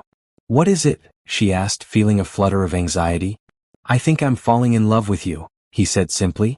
I know it's fast and I know there are 1,000 reasons why it's complicated. But I wanted you to know. Faith stared at him, speechless. Of all the things she had expected him to say, this wasn't it. Yet as the words sank in, she realized part of her had known all along that their connection was heading in this direction. You don't have to say anything, Thomas added quickly. I understand if you don't feel the same way or if you need time or... Faith reached up and placed her fingers gently against his lips, stopping his words. I think I'm falling in love with you too, she whispered. And you're right, it is complicated. But it's also real. Thomas's eyes lit up with joy and relief. Slowly, giving her plenty of time to pull away if she wanted to, he lowered his head and brushed his lips against hers in a gentle, questioning kiss. Faith responded, her hand sliding up to his cheek as she kissed him back. It was sweet and tender, a promise of something more rather than a demand. When they broke apart, Thomas rested his forehead against hers. What happens now? He asked softly. Faith smiled. Now we figure it out, one day at a time. Together. Around them the gala continued, people dancing, laughing, networking, fundraising. But for Faith and Thomas, the world had narrowed to just the two of them, standing in the center of the dance floor, embarking on a journey neither had expected when Faith sent that desperate text message 3 months ago. The morning after the gala, Faith woke to the sound of her phone buzzing. She smiled when she saw Thomas's name on the screen. Good morning, she answered, her voice still husky with sleep. Good morning, Thomas replied, and she could hear the smile in his voice. I hope I didn't wake you. It's fine, Faith said, sitting up in bed. I need to get up anyway. James is bringing Lily home at 9. That's actually why I'm calling, Thomas said. I was wondering, would it be okay if I came with you to pick up Lily? I'd really like to meet her. Faith's heart skipped a beat. This was a big step, introducing Thomas to her daughter. But after last night, after his confession and their kiss, it felt right. I'd like that, she said. But fair warning, my apartment looks very different from that hotel ballroom. Thomas chuckled. I'm looking forward to seeing where you live. What time should I come by? They arranged for Thomas to pick her up at 8:30. After hanging up, Faith rushed around her small apartment, cleaning and tidying as best she could. The place was shabby but clean, with second-hand furniture and a few touches that made it home. Photos of Lily, a colorful quilt Faith's mother had made, a small bookshelf filled with well-worn favorites. At precisely 8:30, there was a knock at her door. Faith took a deep breath, smoothing her simple sundress, and opened it. Thomas stood there in casual clothes, jeans and a button-down shirt with the sleeves rolled up, looking both different from and the same as the elegant man in a tuxedo from the night before. He held a small bouquet of daisies and a gift bag. Hi, he said, suddenly looking shy. These are for you. Faith took the flowers with a smile. Thank you. They're beautiful. Come in. Thomas stepped inside, glancing around with interest but not judgment. Your home is lovely, he said, and Faith appreciated that he didn't qualify it with for its size, or anything similar. It's small but it works for us, she said, putting the flowers in a jar of water. What's in the bag? Oh, just a little something for Lily, Thomas said, placing it on the coffee table. Nothing expensive, he added quickly, seeming to sense her potential discomfort. Just a little stuffed elephant I saw in a shop window on my way here. It reminded me of the one you mentioned James gave her. Faith smiled, touched by his thoughtfulness. That's very sweet. She loves elephants. They drove to James's apartment in Thomas's car. Not a flashy sports car, Faith noted with approval, but a comfortable high-end sedan. Thomas drove himself rather than using a chauffeur, another point in his favor. Nervous? Faith asked, noticing his fingers tapping on the steering wheel. Terrified, Thomas admitted with a self-deprecating smile. What if she doesn't like me? She's 5 months old, Faith reminded him with a laugh. She likes anyone who smiles at her and doesn't make sudden loud noises. Still, Thomas insisted, babies have good instincts about people. I want to make a good impression. Faith reached over and placed her hand on his arm. Just be yourself. The real Thomas, the one who texted with me all those months. That's who I fell for, and that's who Lily will love too. Thomas glanced at her, his eyes warm. Fell for, huh? Faith blushed. You know what I mean. They arrived at James's apartment building, nicer than Faith's but still modest. Thomas followed Faith up to the 3rd floor, standing slightly behind her as she knocked on James's door. James opened it, Lily on his hip. Hey sis. Perfect timing. Someone just woke up from her nap and is... He stopped, noticing Thomas. Oh, hello. James, this is Thomas, Faith said, reaching for Lily, who immediately stretched her arms toward her mother. Thomas, my brother James and my daughter Lily. Thomas extended his hand. It's good to meet you, James. Faith has told me a lot about you. James shook his hand, eyeing Thomas with the protective look of an older brother. Likewise. Though I feel like I'm at a disadvantage. Faith only told me who you really are a few days ago. Thomas nodded, accepting the implied criticism. That's fair. It took me too long to be completely honest with Faith about who I am. I hope to do better going forward. James seemed to approve of this response. Why don't you both come in for a few minutes? I just made coffee. Inside James's apartment, Faith sat on the couch with Lily on her lap. Thomas sat beside them, watching Lily with a mixture of fascination and nervousness. She looks just like you, he said to Faith. She has your eyes. Faith smiled. Everyone says that. But she has her own personality, don't you, Lilybug? As if on cue, Lily turned her curious gaze to Thomas, studying him with the intense focus that babies sometimes have. Then, to everyone's surprise, she leaned toward him, reaching out a chubby hand. I think she wants you to hold her, Faith said, surprised. Lily wasn't usually this immediately comfortable with strangers. Thomas looked panicked. I don't know how. I haven't held many babies. It's easy, Faith assured him. Just support her head and back. Here. She carefully transferred Lily to Thomas's arms. He held her stiffly at first, clearly terrified of doing something wrong. But Lily seemed perfectly content, reaching up to pat his cheek with her small hand. Hello, Lily, Thomas said softly. It's very nice to finally meet you. Lily gurgled in response, then broke into a gummy smile that made Thomas's face light up with wonder. She smiled at me, he said, looking at Faith with amazement. She likes you, Faith confirmed, feeling a warmth spread through her chest at the sight of them together. From the kitchen doorway, James watched the interaction with a thoughtful expression. When Faith went to help him with the coffee, he spoke quietly. He seems like a good guy. Despite the whole billionaire thing. Faith smiled. He is. He's kind and thoughtful, and he sees me, James. Not just as a single mom or someone who needs help, but as a person. James nodded. I can tell. The way he looks at you, it's the real deal. Faith felt a flutter of happiness at her brother's approval. When they returned to the living room, they found Thomas completely at ease with Lily, bouncing her gently on his knee while she giggled with delight. Oh, I almost forgot, Thomas said. I brought something for Lily. He reached for the gift bag he had carried in and pulled out a small, soft elephant toy, offering it to Lily. Lily grabbed it immediately, examining it with serious concentration before hugging it to her chest. I think that's a hit, James commented. The elephant family grows, Faith said with a smile. She'll need a bigger crib soon to fit them all. After coffee and conversation, during which James subtly but thoroughly questioned Thomas about his intentions toward Faith and Lily, they prepared to leave. As they were saying goodbye, James pulled Faith aside for a moment.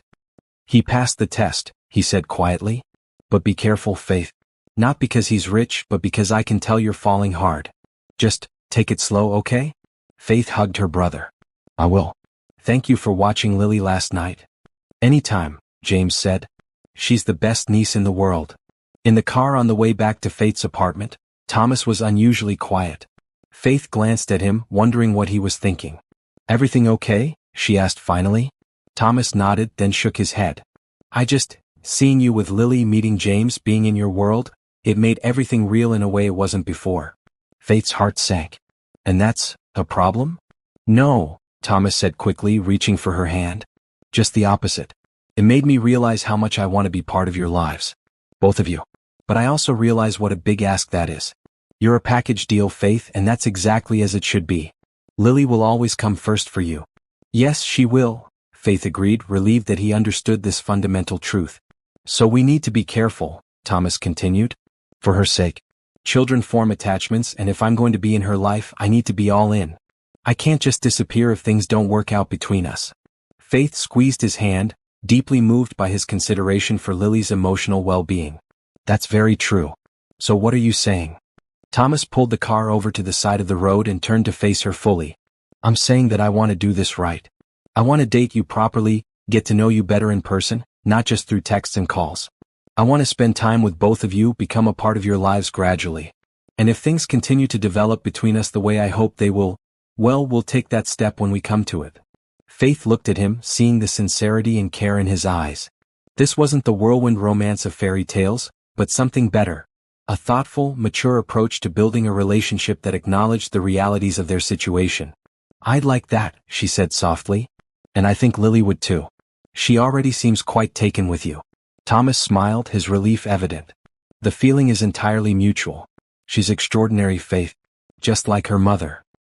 He leaned across the console and kissed Faith gently, a promise of more to come but with no pressure for immediate fulfillment.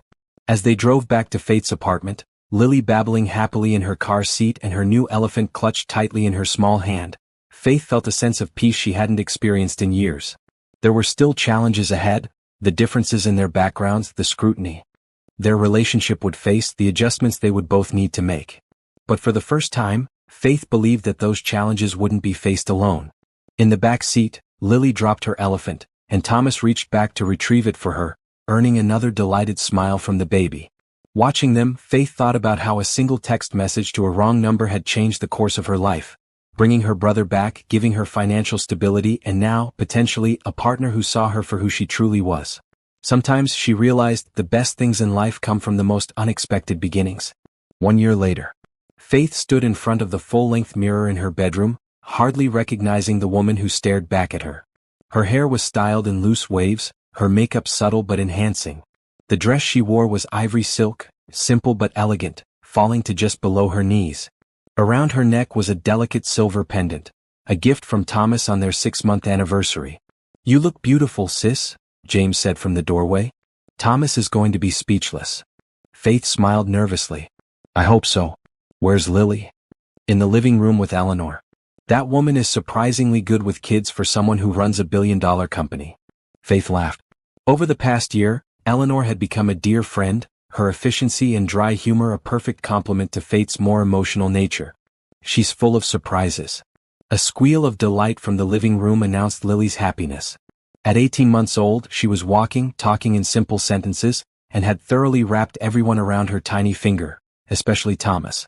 Faith followed James into the living room of the penthouse apartment they now called home. It wasn't Thomas's place. They had chosen it together 6 months ago when Faith's lease ended. Thomas had insisted that Faith's name be on the deed alongside his, making it truly their home, not just his space where she and Lily lived. Eleanor sat on the floor, her usual professional demeanor softened as she helped Lily stack blocks. The toddler looked adorable in her white and pale blue dress, a small flower crown perched on her dark curls. "Mama pretty," Lily announced when she saw Faith, abandoning her blocks to toddle over. Faith scooped her up, careful not to wrinkle either of their outfits. "Thank you, baby. You look pretty too." Eleanor stood, brushing off her tailored pants. "She's right. You look stunning, Faith." "Thank you," Faith said. "Is everything ready downstairs?" Eleanor nodded. "Just as you requested. Small, simple, intimate. Only 30 guests, all close friends and family. The garden is decorated with white roses and blue hydrangeas. The string quartet is set up. The cake is beautiful." She checked her watch. "Thomas should be back from his last-minute errand in about 20 minutes. The ceremony is scheduled for 3 p.m. Faith smiled at Eleanor's precise report. "Something's never changed. Thank you for handling everything. I don't know what we'd do without you." Eleanor's professional mask slipped, revealing genuine affection. "It's my pleasure. Seeing Thomas this happy, it's worth all the extra work." The past year had brought changes neither Faith nor Thomas could have imagined when they first met at the charity gala. Their relationship had developed naturally, with Thomas becoming a regular presence in Faith and Lily's lives. He had kept his promise to take things slowly, always respecting Faith's role as Lily's mother and never attempting to rush or pressure her. 3 months after the gala, Faith had been promoted to team leader at Medscript Transcription, a role she had earned through her excellent work and attention to detail. Thomas had been more proud of her than she was of herself, insisting on taking her out to celebrate. 4 months after that, when Faith's lease was up for renewal, Thomas had suggested they find a place together. Faith had been hesitant at first, worried about moving too quickly, but the penthouse they found, with its separate bedrooms for each of them, a perfect nursery for Lily and a home office for Faith, had felt right from the moment they saw it.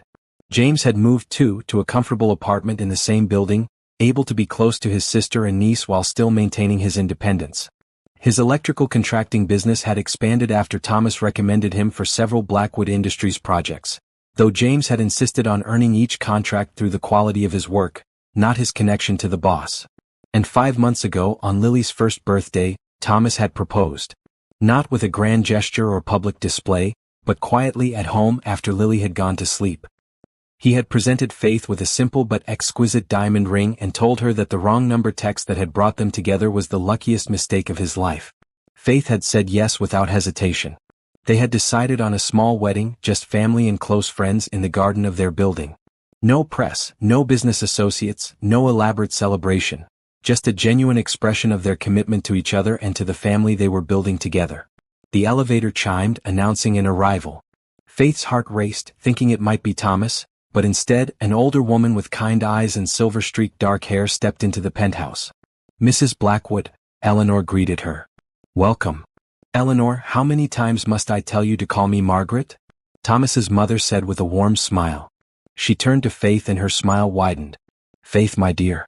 You look absolutely radiant. Faith embraced her future mother-in-law. Margaret Blackwood had been a surprise in many ways, warm, down-to-earth, and completely without pretension despite her son's wealth.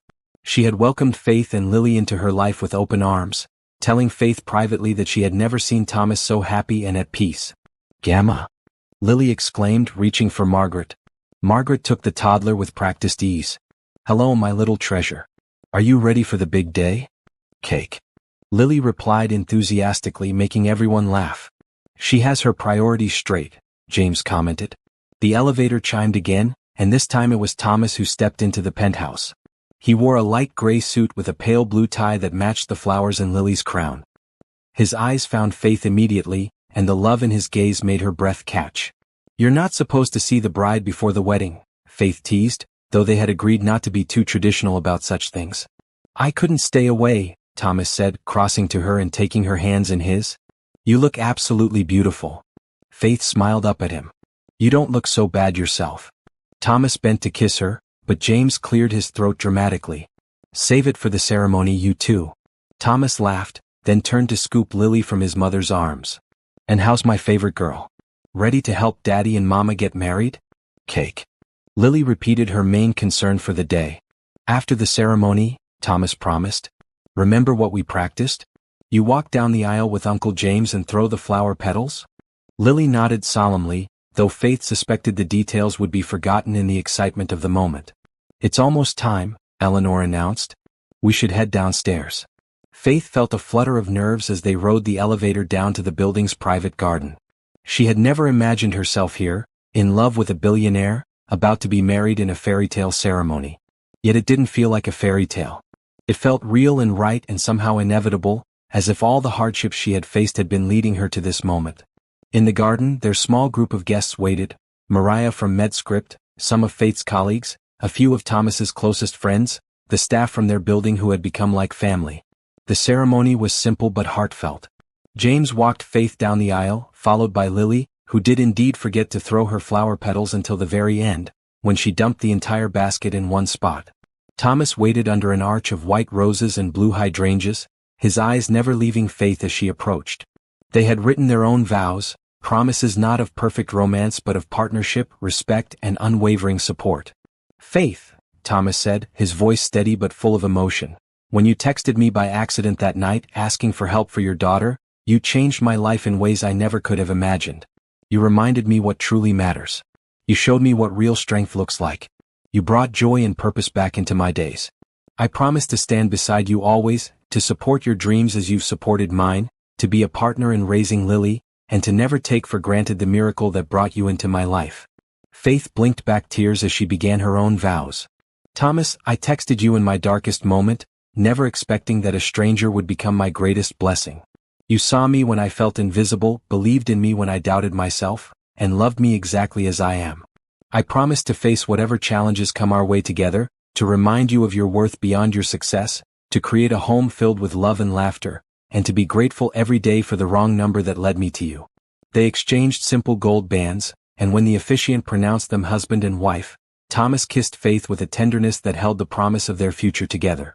At the small reception that followed, Faith found herself standing slightly apart, watching as Thomas danced with Lily, the toddler standing on his shoes and giggling as he guided her around the floor. James approached, handing Faith a glass of champagne. Penny for your thoughts, sis? Faith smiled, accepting the glass. I was just thinking about that night, the night I texted Thomas by mistake. I was so desperate, so scared. I thought I was testing you, seeing if you still cared enough to help me.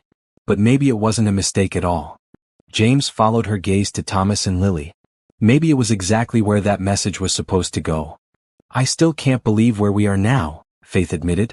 Sometimes I wake up thinking it must be a dream. You deserve this happiness, Faith, James said seriously. Both of you do. Thomas approached with Lily, who was starting to look tired after all the excitement. I think someone's ready for a nap, he said, passing the drowsy toddler to Faith. I'll take her upstairs, James offered. You two should enjoy your reception. After James left with Lily, Thomas led Faith to the dance floor for their first dance as husband and wife. As they swayed to the music, Thomas held her close, his cheek resting against her hair. Happy? He asked softly. More than I ever thought possible, Faith replied honestly. You? Completely, Thomas said. You know, when you first texted me, I almost didn't reply. I almost wrote back a simple wrong number, and went back to work. Faith looked up at him. What made you respond? Thomas thought for a moment. I think it was the honesty in your message. The vulnerability. It felt real in a way that so few things in my life did back then. And now? Faith asked. Now everything feels real, Thomas said. Because of you. Because of Lily. Because of the family we're building together. Faith rested her head against his chest, feeling the steady beat of his heart. I never thanked you, you know. For what? For answering a wrong number text at 2 a.m., Faith said. For not dismissing me as a stranger. For seeing me as a person worth helping. Thomas tilted her chin up gently, his eyes full of love. You never needed to thank me for that. Every day I'm the one who's grateful that you reached out, even if it was by accident. Best mistake I ever made, Faith whispered. Best wrong number anyone ever dialed, Thomas agreed, bending to kiss her softly. As the reception continued around them, Faith thought about the journey that had brought them here. From a desperate text message sent at 2:13 a.m. to this moment, husband and wife, partners, family. There had been challenges along the way, of course. Thomas's world of wealth and privilege had taken some getting used to. There had been raised eyebrows and gossip when their relationship became public. Some people had assumed Faith was a gold digger, others that Thomas was experiencing some kind of midlife crisis. But they had faced it all together, strengthened by the genuine connection that had formed through all those late-night texts and phone calls, before wealth or status had entered the equation. They had built their relationship on a foundation of trust, respect, and genuine care for each other. Later that evening, after the guests had gone and Lily was tucked into bed, Faith and Thomas stood on the balcony of their penthouse, looking out at the city lights. Thomas wrapped his arms around Faith from behind, and she leaned into his embrace. I have a surprise for you, he murmured against her hair. Another one? Faith asked with a smile. The wedding was perfect, Thomas. I don't need anything else. This isn't a thing, Thomas said. It's news. The East Side Community Initiative is complete. All the renovations, all the businesses, everything. And it's working better than we projected. Families are staying in the neighborhood, local businesses are thriving, and the mixed income model is creating real community. Faith turned in his arms to face him. That's wonderful news. I'm so proud of what you've accomplished there. Thomas shook his head. What we've accomplished. It was your influence that changed the entire concept, Faith. Before I met you, it was going to be just another luxury development that pushed out the existing community. You helped me see another way. Faith raised an eyebrow. By accidentally texting you about baby formula? By reminding me that behind every statistic, every demographic study, every market analysis, there are real people with real lives and dreams, Thomas said seriously. You brought humanity back to my work, Faith. That's a gift I can never repay. Faith stretched up to kiss him. You don't need to repay anything. Just keep remembering that lesson. Use your position to make a difference. That's all I ask. Thomas nodded, his expression solemn. I promise. And speaking of making a difference, there's something I've been wanting to discuss with you. What's that? Faith asked. I'd like to establish a scholarship program for single parents. Full tuition and a living stipend for those who want to go back to school and finish their degrees. I was thinking we could call it the Lily Scholarship. Faith's eyes widened. Thomas, that would be amazing. So many people could benefit from that. I thought maybe you might want to lead it, Thomas suggested. You understand the challenges single parents face better than anyone I know. And you've proven your leadership skills at MedScript. This could be something that's truly yours, not connected to me or my company. Faith considered the idea, excitement building inside her. She loved her work at MedScript, but this opportunity to help others in situations similar to her own was deeply appealing. I'd like that, she said finally. I'd like that very much. Thomas smiled, clearly pleased. We can start working on the details tomorrow. Or next week after our honeymoon. Our honeymoon, Faith repeated, still getting used to the idea. They were leaving the next day for 2 weeks in a private villa on a small Caribbean island, Lily staying with James and Margaret taking turns to care for her. Second thoughts? Thomas asked, catching her hesitation. Faith shook her head. No second thoughts about marrying you. Just the usual mom anxiety about leaving Lily. But I know she'll be fine with James and your mother. More than fine, Thomas assured her. Thoroughly spoiled, in fact. And we'll video chat with her every day. Faith smiled, leaning into his embrace again. I know. It's just, this all still feels like a dream sometimes. The kind you're afraid to wake up from. Not a dream, Thomas murmured, his arms tightening around her. And if it is, we're both having the same one, and I don't ever want to wake up. They stood in comfortable silence for a while, watching the city below them. Finally, Faith spoke the thought that had been on her mind all day. Do you think it was really an accident? My texting you that night? Thomas considered the question seriously. I don't know. I'm not usually one for fate or destiny. I believe in choices and consequences. But the odds of your text reaching someone not only willing to help but in a position to do so, and then for us to connect the way we did. He shook his head. It does make you wonder. James called it a wrong number but the right person, Faith said with a smile. I like that, Thomas replied. Whether it was chance or fate or something in between, I'm grateful every day that your message came to me. That I answered. That we found each other. Faith turned in his arms again, looking up at the man who had gone from stranger to friend to love of her life, all because of a text message sent in desperation. I'm grateful too. For everything that's happened since that night. The good and the difficult. It all led us here. And here is exactly where I want to be, Thomas said, bending to kiss her once more. Inside the penthouse, on a small table in the entryway, Faith's phone lit up with a text message. It was from James, just checking that Lily was sleeping well. Such a simple thing, a text message. Yet it had the power to change lives, to connect people, to begin stories that no one could have predicted. Faith Williams Blackwood, once a desperate single mother with nothing but faith and determination, now stood in the arms of her husband, secure in the knowledge that she was loved for exactly who she was. Her daughter was sleeping peacefully in her room, her brother was back in her life, and her future held promises of both personal happiness and the chance to help others find their way out of difficult circumstances. All because of a wrong number. All because of a text sent at 2:13 a.m. to a stranger who chose to answer. All because two people from vastly different worlds recognized something in each other that transcended circumstance. A shared humanity, a capacity for kindness, a willingness to see beyond assumptions and expectations. Shall we go inside? Thomas asked softly. It's getting chilly. Faith nodded, taking his hand as they walked back into their home. Tomorrow would bring new adventures, new challenges, new opportunities to grow together. But for tonight, it was enough to be here, to be together, to be a family created not by blood or obligation but by choice and love and the serendipity of a message sent to the wrong number but somehow finding exactly the right person.